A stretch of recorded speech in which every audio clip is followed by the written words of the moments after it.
அந்த காலையை கொடுத்துருங்க.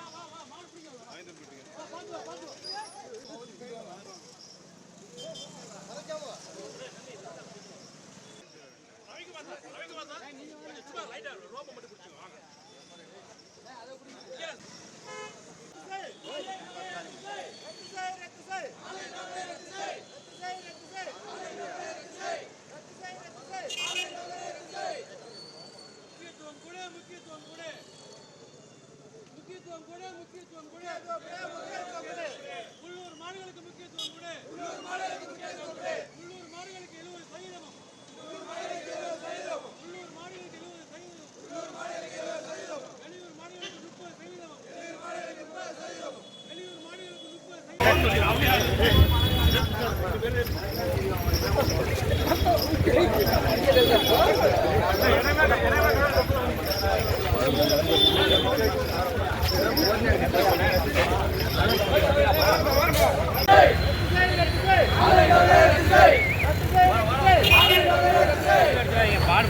முக்கியத்துவம் கூட முக்கியத்துவம் கூட.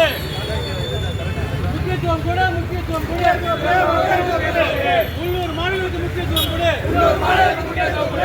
உள்ளூர் மாடுகளுக்கு 70%.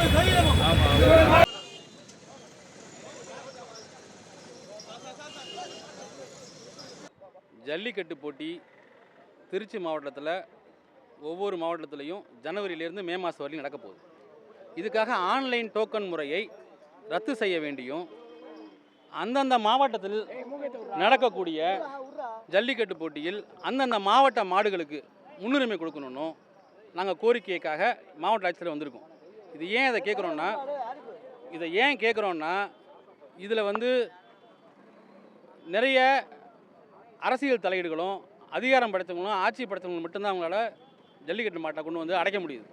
வெளியூர் மாடெல்லாம் உயரமாக எங்கள் ஊரில் வருது. ஆனால் பக்கத்து ஊர் மாடு இப்போ ஒரு ஊரில் நடக்குதுன்னா பக்கத்து ஊர் மாட்டில் எங்களால் மாடை கொண்டு அடைக்க முடியல, டோக்கன் கிடைக்கல. இவங்களா ஒரு கள்ள ஒப்பந்தம் போட்டுக்கிட்டு அவங்களுக்கு வேண்டியப்பட்டவங்களுக்கு மட்டும் டோக்கன் கொடுக்குறாங்க. இது முதலில் வருவர்களுக்கு முன்னுரிமைங்கிறது தான் அந்த கான்செப்டே ஆன்லைன் டோக்கனே. ஆனால் அது கிடைக்கல. அப்போ உள்ளூர் மாடுகள் எல்லாம் போட்டிக்கு தயார் பண்ணியும் பங்கெடுக்க முடியாமல் நாளைக்கு வெட்டு மாடாக போக வேண்டிய அவலம் இங்கே இருக்குது. அதனால் ஆன்லைன் முறை ரத்து செஞ்சுட்டு, அப்படி ஆன்லைன் முறை இருந்தாலும் எங்களுக்கு 70% மாடுகள் திருச்சி மாவட்டத்தில் உள்ள மாடுகளுக்கு 70% மாடுகள் நமக்கு கொடுக்கணும். 30% மாடுகள் வெளியூரில் நடந்துச்சுன்னா அந்தந்த ஊர் மாடுகளும் காளைகளும் சிறப்பாக செயல்பட முடியுங்கிறது எங்களுடைய கருத்து. ரெண்டாவது, இதில் ஒவ்வொரு துறைகளுக்கும் இப்போ கால்நடைத்துறை, இப்போ காவல்துறை, வருவாய்த்துறையும் முதல் டோக்கனை இவங்களே பிரிச்சுக்கிறாங்க. இது இல்லாமல் விஐபி டோக்கன் ஒன்று கொடுக்குறாங்க. அதுக்கப்புறம் அந்த டோக்கன் கொடுக்குறாங்க. இப்போ 300வது மாடு இப்போ அவுத்துருக்காங்க, 280வது மாடு போயிடுச்சுன்னா டோக்கன் முடிஞ்சு போச்சு, நீங்கள் போங்கன்னு வெளியே அனுப்பிச்சி விட்டுறாங்க. இந்த மாதிரி ஏகப்பட்ட குளறுபடிகள்.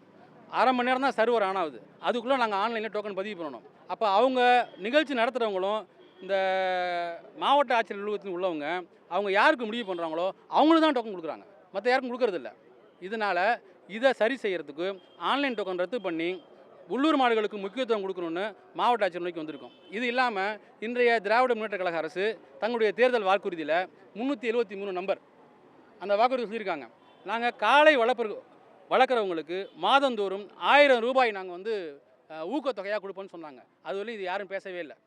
இப்போ இதெல்லாம் கொடுத்தா தான் எங்களுக்கு கொஞ்சம் சரியாக இருக்கும். ஏன்னா ஒரு மாடு வளர்க்குறதுக்கு, ஜல்லிக்கட்டு மாடை தயார் பண்ணுறதுக்கு மினிமம் 10,000 to 20,000 எங்களுக்கு மாதம் செலவாகுது. நிலம் வச்சுருக்கவங்களுக்கே. நிலம் வைக்காதவங்க நிலமை இதோட இன்னும் மோசமாக இருக்கும்.